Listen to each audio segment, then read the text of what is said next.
কি অসুবিধা জানেন, দুদিন করে বাবা বাচ্চা দুটো নিয়ে একদম টান টান কাদার মধ্যে পড়েছে, একদম ই করে সাইকেলে করে নিয়ে যাচ্ছিল তারা ওরা করে পড়ে যে একদম কি অবস্থা। রাস্তা হলে তো সবারই সুবিধা, রাস্তাটা হলে কত ভালো, এটা কি করে রাত্রে বিয়ালে এখান থেকে সব অ্যাম্বুলেন্স গাড়িতে রুগী যায় জানেন। এইটা হাই রোডে যদি অ্যাক্সিডেন্ট হয় এই রাস্তাতে গাড়ি যায়, এই রাস্তাটাই মেন, রানাঘাটে গাড়িগুলো সব এই রাস্তায়। তাহলে এইটা রাস্তাটা ঠিক হলে ভালো হয় না আমাদের। কি নাম আপনার? হ্যাঁ, আপনার নাম? আমার নাম লক্ষ্মী যাদব। লক্ষ্মী যাদব। কি বলবো, এছাড়া আর কিছু তো বলার নেই। আপনারা কি জানিয়েছেন? হ্যাঁ, আমাদের তো জানানো আছে, আমরা এমপিকে জানিয়েছি।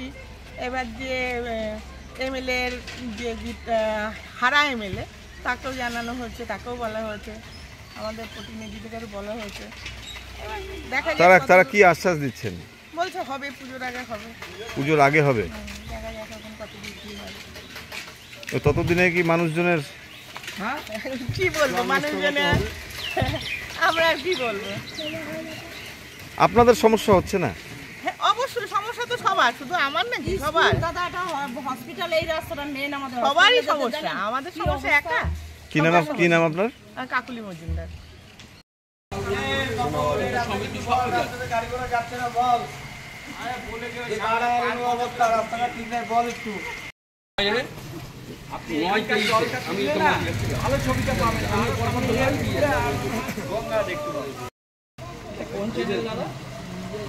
দাদা এই যে বুঝলেন তো,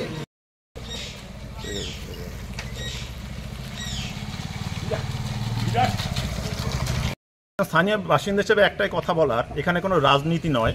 মূল কথাটা হচ্ছে প্রধানমন্ত্রী গ্রাম সড়ক যোজনা না জেলা পরিষদের রাস্তা না পঞ্চায়েতের অধীনে রাস্তা, এই বিষয়টা দেখার কর্তব্য জনগণের নয়।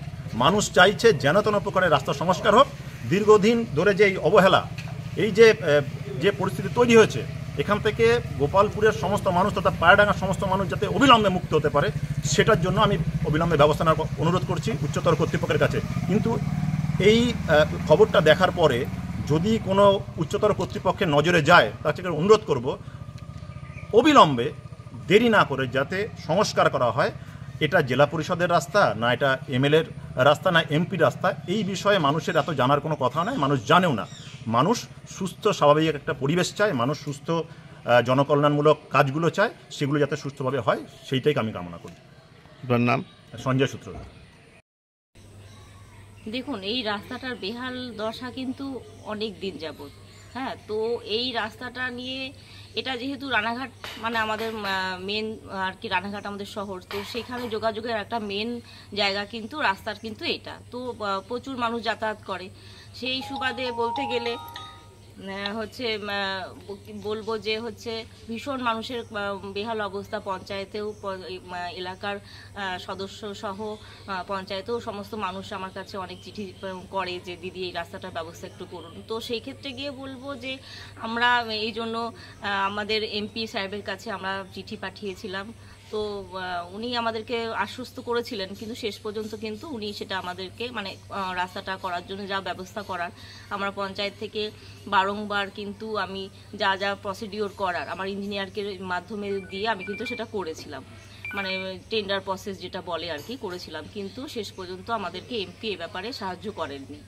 তো যাকে লোকসভা গেল, উপনির্বাচনও গেল, তো আমাদের এখন নতুন সাংসদ হয়েছেন, তো আশা করব আমরা তার কাছে নিশ্চয়ই দাবি রাখবো যে তিনি যদি তার কোটার থেকে আমাদেরকে এই রাস্তাটা দেন। কারণ আমরা জেলা থেকে শুরু করে সমস্ত জায়গায় কিন্তু রাস্তাটার যে বেহাল দশা সেটা সম্পর্কে জানিয়েছি, সব তথ্যই সবার কাছে রয়েছে। সুতরাং আমরা আশা করব যেহেতু পঞ্চায়েত থেকে যদি বলেন কি ব্যবস্থা নেওয়া, 3.5 লাখ টাকার ওপরে গিয়ে কোনো কাজ করতে গেলে কিন্তু পঞ্চায়েত সেটা করতে পারে না। হ্যাঁ, তখন কিন্তু বিডিও মানে জেলা পরিষদের লাগে। তো সেই ক্ষেত্রে গিয়ে বলবো যে পঞ্চায়েত থেকে এর বাইরে করতে গেলে যেহেতু আমাদের পক্ষে সম্ভব হচ্ছে না, শুধু এমপি এমএলএ গোটা এটা অনেকটা বড় প্রজেক্টের কাজ, সেটা প্রায় 20-21 লাখ টাকার ব্যাপার। সুতরাং সেটা যদি পুরো রাস্তাটা একদম টোটাল যে আপ টু রানাঘাট পর্যন্ত যদি করে ফেলা যায়, সেটা এমপি এমএলএ কোটা থেকেই সম্ভব হবে। তো তাদেরকে দৃষ্টি আকর্ষণ করছে এই ব্যাপারে দেখানোর জন্য। এমপি বিজেপির এমএলএ যিনি উপনির্বাচনে এবারে ডক্টর মুকুটমণি অধিকারী, তো আপনারা তো দুইজনকেই জানিয়েছেন বিষয়টা। হ্যাঁ হ্যাঁ হ্যাঁ, আমাদের বিষয়টি জানানো আছে। এবার কি আপনারা কি অ্যাডজাস্টমেন্ট কি যৌথভাবে আলোচনার মাধ্যমে কি রাস্তাটার কাজ ত্বরান্বিত করবেন? এখনো আমাদের কাছে এ ব্যাপারে কোনো কিছু খবর আসেনি, আমরা জানানো আছে আমাদের তরফ থেকে। তো দেখা যাক ওনারা আমাদেরকে কি জানান, কিভাবে আশ্বস্ত করেন। তবে এমপির কাছে আমরা বিগত দিনেও কিন্তু আশ্বস্ত উনি করেও আমাদেরকে, আমরা কিন্তু আশাহত। এবার আগামী দিনে উনি কি করবেন জানি না, তবে সাংসদ আমরা পেয়েছি, ওনার কাছেও আমরা আবেদন রাখবো।